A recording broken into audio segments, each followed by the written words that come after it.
ఆరాధనకు సహాయకరముగా దైవ గ్రంథం నుండి కొన్ని లేఖన భాగాలను చదువుకుందాం. ప్రకటన గ్రంథము, యోహాను వ్రాసిన ప్రకటన గ్రంథము 5వ అధ్యాయము 1 నుండి కొన్ని వచనాలను చదువుకుందాం. యోహాను వ్రాసిన ప్రకటన గ్రంథము 5వ అధ్యాయము 1 నుండి కొన్ని వచనాలను చదువుకుందాం. మరియు లోపటను వెలుపటను వ్రాత కలిగి 7 ముద్రలు గట్టిగా వేసి ఉన్న ఒక గ్రంథము సింహాసనమునందు ఆసీనుడై ఉండువాని కుడి చేత చూచితిని.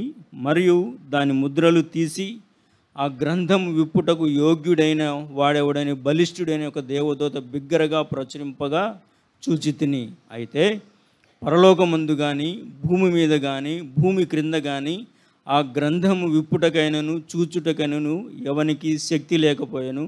ఆ గ్రంథము విప్పుటకైనను చూచుటకైనను యోగ్యుడెవడను కనబడనందున నేను బహుగా ఏడ్చుచుండగా ఆ పెద్దలలో ఒకడు, ఏడవకుము, ఇదిగో దావీదునకు చిగురైన యూదా గోత్రపు సింహము 7 ముద్రలు తీసి ఆ గ్రంథము విప్పుటకై జయము పొందేనని నాతో చెప్పెను.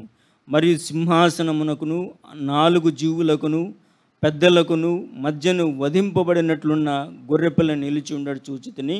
ఆ గొర్రెపిల్ల 7 కొమ్ములను 7 కన్నులను నుండెను. ఆ కన్నులు భూమి అందంతటికి పంపబడిన దేవుని 7 ఆత్మలు. ఆయన వచ్చి సింహాసనమునందు ఆసీనుడై ఉండు వాని కుడి చేతిలో నుండి ఆ గ్రంథము తీసుకొనెను. ప్రియులారా, మనము చదువుకున్నటువంటి ఈ లేఖన భాగాల్లో ప్రకటన గ్రంథం 5వ అధ్యాయము 1 నుండి 7 వచనాల వరకు మనం చదువుకున్నాం. 14 వచనాల వరకు చదువుకోవచ్చు. మనకున్న సమయభావాన్ని బట్టి 7 వచనాల వరకు చదువుకుందాం. మొదటి వచనంలో మరియు లోపటను వెలుపటను వ్రాత కలిగి 7 ముద్రలు గట్టిగా వేసి ఉన్న ఒక గ్రంథము సింహాసనం నందు ఆసీనుడై ఉండు కుడి చేత చూచితిని. మరియు అనగా ముందు వ్రాయబడిన భాగానికి కొనసాగింపు. ప్రియులారా, మరియు అని వ్రాయబడినదంటే ముందు వ్రాయబడిన భాగానికి కొనసాగింపుగా మరియు అని వ్రాస్తారు. మరియు అంటే ముందు వ్రాయబడిన భాగం ఏంటంటే 4వ అధ్యాయము. ప్రియులారా, 4వ అధ్యాయంలో ఏమున్నదంటే పరలోకమందు ఒక సింహాసనం ఉన్నది.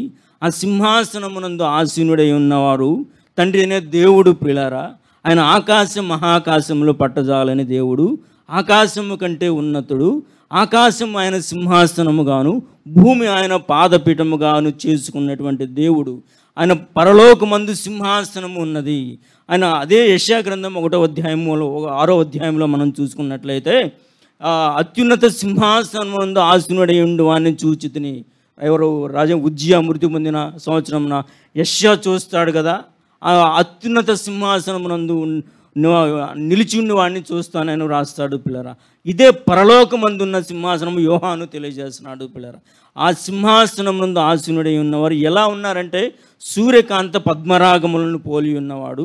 ఆ సింహాసనము చుట్టూ 24 సింహాసనములు ఉన్నవి.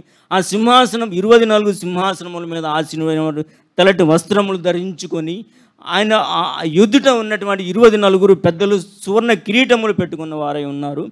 చుట్టూను కూడా ఆ సింహాసనము చుట్టూను వెలుపటను లోపల కూడా 4 జీవులు ఉన్నాయి. 4 జీవులు కూడా ఆ 4 జీవులు ఆ మొదటి జీవి సింహం వంటిది, 2వ జీవి దూడ వంటిది, 3వ జీవి మనుషుని ముఖం వంటిది, 4వది పక్షిరాజు ముఖం వంటిది. 4 జీవులు 24 పెద్దల మధ్య నిత్యము మానక స్తుతింపబడుచున్న దేవుడు. ఆయన ఎలా స్తుతింపబడుచున్నాడంటే పరిశుద్ధుడు పరిశుద్ధుడు పరిశుద్ధుడు అని చెప్పి మానక స్తుతింపబడుచున్న దేవుడు.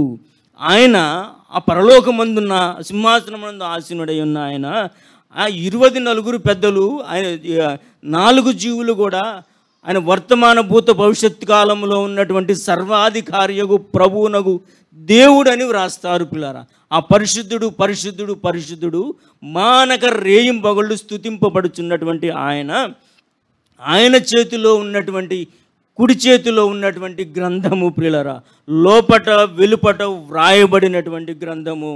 ఆ లోపట వెలుపట ఎందుకు వ్రాస్తారంటే, వ్రాసే విషయాలు ఎక్కువగా ఉన్నట్లయితే లోపట వెలుపట వ్రాస్తారు పిల్ల. ఆ లోపట వెలుపట వ్రాసి ఇంకా వ్రాయటానికి వీలు లేనంతట్టుగా ఉన్నటువంటి గ్రంథము. 7 ముద్రలు గట్టిగా 7 ముద్రలతో ఉండనటువంటి గ్రంథము ప్రియులారా. ఆ సింహాసనాసీనుని కుడి చేతిలో ఉన్నటువంటి గ్రంథము. ఆ కుడి చేతి దక్షిణహస్తానికి గుర్తు. దక్షిణహస్తము బలమును చూపిస్తుంది ప్రియులారా.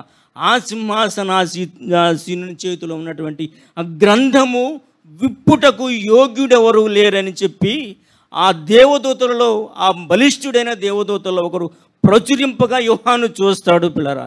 ఆ భక్తుడైనటువంటి యోహాను చూచిన తర్వాత ఆ 24 పెద్దలలో ఆ చూచిన తర్వాత ఎవరు కూడా యోగ్యుడెవరు లేరని చెప్పి యోహాను బహుగా ఏడ్చుచుండగా, బహుగా అంటే లాంగ్ క్రై అంటే ఎక్కువసేపు ఏడుస్తూ ఉండగా 24 పెద్దలలో ఏడవకము, ఇదిగో దావీదునకు చిగురైన, దావీదుకు వేరైన, ఆయన యెషయా మొద్దు నుండి పుట్టినటువంటి చిగురు, ఆయన లేత మొక్క, అంకురము, ఆయన యూదా గోత్రపు, అంత మాత్రమే కాదు పిల్ల, యూదా గోత్రపు సింహము, the line of the tribe of the యూదా గోత్రపు సింహము, దావీదుకు వేరు చిగురు. యూదా గోత్రపు సింహం అంటే ఆదికాండం 49:8-9 వచనాల ప్రకారముగా ఆయన యూదా కొదమ సింహం అని వ్రాయబడింది. యూదా అంటే స్తోత్రము చెల్లించుట. నీ తమ్ముళ్ళు ప్రియులారా, ఆయన నీ తండ్రి కుమారులు నిన్ను స్తుతిస్తారని చెప్పి వ్రాయబడినట్లుగా యూదా కొదమ సింహము ప్రియులారా, యూదా గోత్రపు సింహం. ఆయన యోగ్యుడు, ఆయన దావీదుకు వేరు చిగురు, యూదా గోత్రపు సింహము, ఆయన ప్రభు అయిన యేసుక్రీస్తు వారు. అంత మాత్రమే కాదు పిల్లరా, ఆ 24 పెద్దలు 4 జీవులకు సింహాసనమును చుట్టూ అక్కడ వధింపబడినటువంటి గొర్రె పిల్లను చూచి తిని. ఆ గొర్రె పిల్ల ఎవరంటే పాస్ ఓవర్ ల్యామ్, పస్కా గొర్రె పిల్ల. ఆయన వధకు తేబడిన గొర్రె పిల్ల, వధింపబడినటువంటి తిరిగి లేచినటువంటి గొర్రె పిల్ల ఆయనను చూచాడు పిల్లరా. ఆయన ఆ గొర్రె పిల్ల 9వ వచనంలో మనం చూసినట్లయితే ఆయన ఆ గ్రంథము విప్పుటకు యోగ్యుడు ప్రియులారా. ప్రభు అయిన యేసుక్రీస్తు వారు ఆ గ్రంథము విప్పుటకు యోగ్యుడు ప్రియులారా. ఆయన మాత్రమే యోగ్యుడు అనగా వర్తి, యాక్సియోస్ అనగా డిజర్వింగ్, కంపారబుల్, సూటబుల్. ఆయన సరిపోల్చబడిన వారు ఆయన ఎవరూ లేరు పిల్లరా. ఆయన మాత్రమే who is worthy to open the scroll. ఎవరు ఆ గ్రంథాన్ని విప్పుటకు యోగ్యుడు ఎవరు అనగా ప్రభు అయిన యేసుక్రీస్తు వారు. ఆయన మనం ఆరాధించుటకు చేరువచ్చి ఉండగా ఆయన యోగ్యుడు, యూదా గోత్రపు సింహము, ఆయన దావీదుకు వేరు, ఆయన అలాగే గొర్రె పిల్ల పిల్లరా. ఆయన యోగ్యుడు అనగా అర్హుడు, పాత్రుడు పిల్లరా. మనము చూసుకున్నట్లయితే మనము అయోగ్యులము, అపాత్రులము, ఎన్నిక లేని వారము. ఆయన మాత్రమే యోగ్యుడు. అయోగ్యులమైన మనలను, ఎన్నిక లేని వారి మనలను, అపాత్రులమైనటువంటి మనలను ఎన్నిక చేయడానికి, అపాత్రులుగా చేయడానికి అయోగ్యుడైనటువంటి ప్రభు అయిన యేసుక్రీస్తు వారు ఈక్వల్ విత్ గాడ్, తండ్రితో సమానుడు, తండ్రికి చెందవలసిన స్వర్ణ మహిమకు కూడా అర్హుడైనటువంటి ప్రభు అయిన యేసుక్రీస్తు వారు ఆ అదృశ్యుడు ఆకారాన్ని ధరించుకొని ఆ భౌతిక స్వరూపము లేనివాడు సశరీరుడుగా, తిమోతి మొదటి పత్రిక 3:16 హిస్ రివీల్డ్ ఇన్ ఫ్లెష్, ఆయన సశరీరుడుగా మన మధ్యకు వచ్చాడు పిల్లరా. మనము పొందవలసిన శిక్ష యావత్తును కూడా మనం అపాత్రులమై ఉండగా, ఎన్నిక లేని వారమై ఉండగా, మొదట ఆదామును చేసినప్పుడు ఆదాము యోగ్యునిగానే చేశాడు. తర్వాత ఎప్పుడైతే ఆయన పాపము చేసిన ఫాల్ ఆఫ్ మ్యాన్, అది కాకుండా 3వ అధ్యాయంలో ఎప్పుడైతే ఆయన పాపము చేశాడో, పాపం చేసిన తర్వాత ఆ యోగ్యతను పోగొట్టుకొని అయోగ్యుడయ్యాడు. ఎలా అనగా ఒక రోమీయులకు రాసిన పత్రిక 5:12 ప్రకారముగా అందరము పాపులముగా ఎంచబడ్డాము, అందరం అయోగ్యులముగా ఎంచబడ్డాము. ఆ అయోగ్యత నుంచి మనల్ని తీసివేసి యోగ్యులుగా మనల్ని మార్చడానికి, యోగ్యులుగా ఆయన సన్నిధిలో నిలవబెట్టడానికి ఆ ప్రభు అయిన యేసుక్రీస్తు వారు ఆయన మన మధ్యకు వచ్చి ఆయన రక్తము ద్వారా, ఆ గొర్రెపిల్ల రక్తము ద్వారా, ఆ నిర్దోషమైన రక్తము ద్వారా, పేతురు రాసిన మొదటి పత్రిక 1:19 వచనం ప్రకారముగా ఆ నిర్దోషి నిష్కళంకమగు గొర్రెపిల్ల రక్తము ద్వారా మీరు విమోచింపబడితే వ్రాయబడి ఉంటుంది పిల్లరా. ఆయన రక్తము ద్వారా, పరిశుద్ధమైన రక్తము ద్వారా, ఏ కళంకము లేని రక్తము ద్వారా, నిర్దోషమైన రక్తము ద్వారా మనలను ఆ రక్తములో విమోచించాడు. విమోచించి ఆయన మనల్ని ఆయన సొత్తుగా, జనముగా, ప్రజగా, ఆయన రాజ్యముగా చేయడానికి, ఆయన రాజ్యంగా చేయడానికి ఆయన యోగ్యుడు. మన నిమిత్తము మన కొరకు కలువరి శిలువలో 3 మ్రేకుల మధ్య వ్రేలాడదీయబడ్డాడు. కడబొట్టు వరకు కార్చాడు పిల్లరా. ఆ కలువరి శిలువలో ఆయన వ్యసనాక్రాంతుడుగా, వధింపబడిన గొర్రె పిల్లగా, వదకు తేబడిన గొర్రె పిల్లగా యెషయా గ్రంథం 53లో చూస్తాం కదా. ఆయన మౌనము వహించాడు పిల్లరా.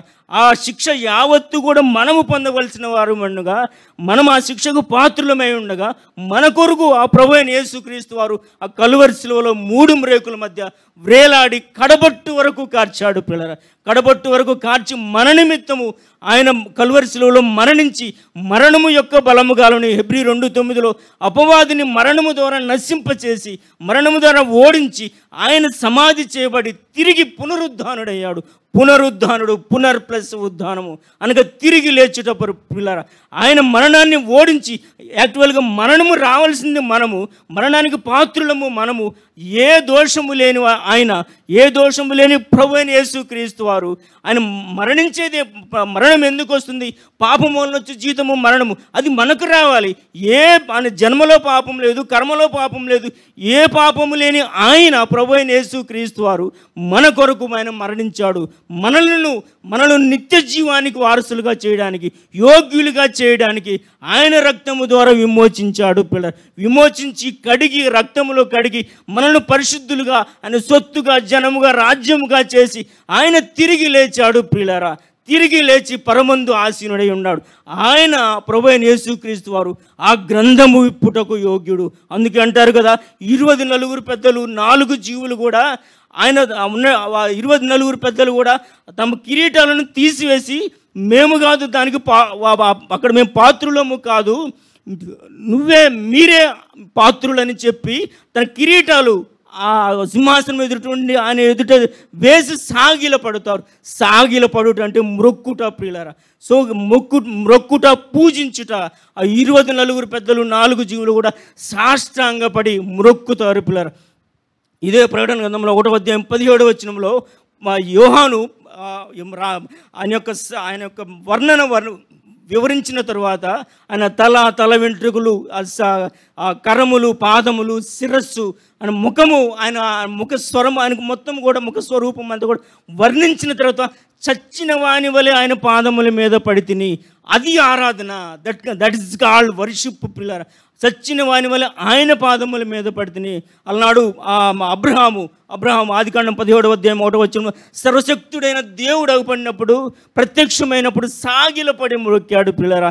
ఇదే ప్రకటన గ్రంథంలో 22వ అధ్యాయం 9వ వచనంలో యోహాను ఆ దూత ఎదుట సాగిలపడబోగా, ఇవన్నీ మాకు కనబరిచేవని చెప్పి దూత ఎదుట సాగిలపడబోగా, వద్దు సుమి, మేము కాదు, మేము అందుకు అర్హులము కాదు, ఆయన ప్రభు అయిన యేసుక్రీస్తు వానికి ఆయనకే మొక్కమని దూత ఆజ్ఞాపించినట్లుగా మనం చూడవచ్చు. ఇప్పుడు ఆయన యోగ్యుడు, అర్హుడు, పాత్రుడు, యూదా గోత్రపు సింహము, ఆయన దావీదుకు వేరు, చిగురు, గొర్రెపిల్లైనటువంటి ప్రభు అయిన యేసుక్రీస్తు ద్వారా ఆ తండ్రి అయిన దేవుని మనము ఆత్మతో, సత్యముతో స్తుతించి ఆరాధించుదాము గాక. ఆమేన్.